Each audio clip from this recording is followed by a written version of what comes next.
Jonathan Herbones, taga Tayuman, Tondo, Maynila. Shoutout para sa asawa ko, sa mga katrabaho ko.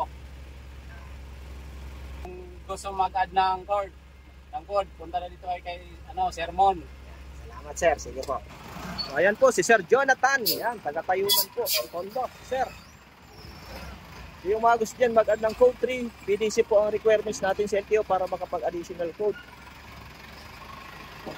Shout out nga pala kay Sir Noel Kabalin. So yung gusto pong magpa-schedule ng Sunday, mag-PM lang po, walang problema po yun.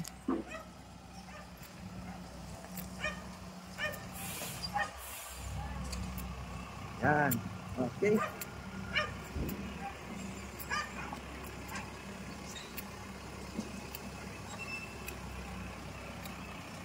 PDC po lang ang hahanapin sa inyo sa LTO. Yung make sure po na ang lisensya natin is code 2. Madaming nag-inquire pa rin kung non-pro, pwede pang mag-add ng code 3. Hindi po pwedeng mag-add ng code 3 pag non-pro mga sir. Kung may mga plano mag-code 8 naman mga sir, ito naman yung ating unit para sa code 8. Yan. So make sure din na may 1, 2, 3 lisensya. So follow nyo po pala ako sa aking page, PDC by Sermon. Yan, para madami pa tayong matulungan na gusto mag-additional code.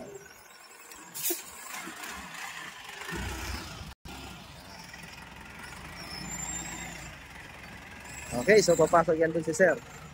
So ito po ay air brake.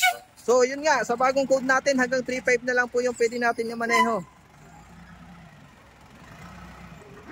So madami yung nahuhuli na akala nila pwede pa rin tayong mag-drive ng more than 3.5. Yung 1.2 po kasi hanggang 4.5 yung dati. Ngayon po inabago na. Kaya tingnan nyo yung bagong code nyo sa likod ng license nyo po. Doon yung makikita yan. Para aware kayo kung qualified kayo sa unit na minamaneho nyo. Baka one time big time kayo.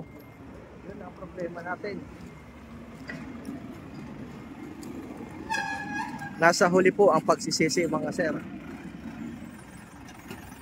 Okay. Okay, parallel parking ang gagawin ito ni sir.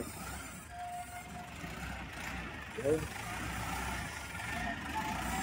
Basta mag-PM lang mga sir.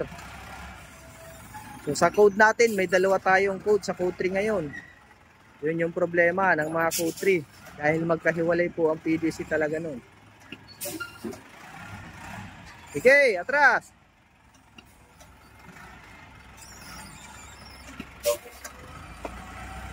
Up!